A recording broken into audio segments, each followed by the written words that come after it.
因为我从小就对电脑这个东西吧比较感兴趣，以前我会觉得电脑上的程序都很神奇，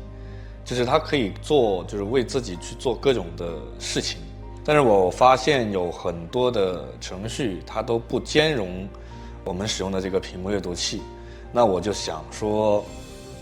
去了解一下什么叫编程。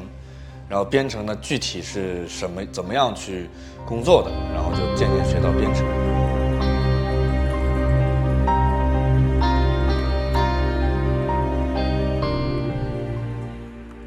编程这个东西是可以有成就感的，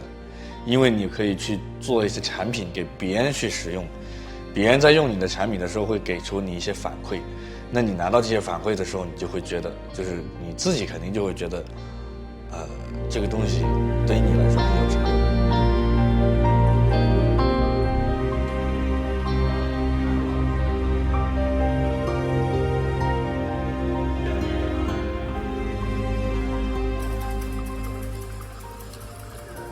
其实，我们的视障朋友也可以玩游戏，也可以打电竞比赛。那包括说，我们其实从招聘我们的视障工程师的这些角度来讲，我们也是说，除了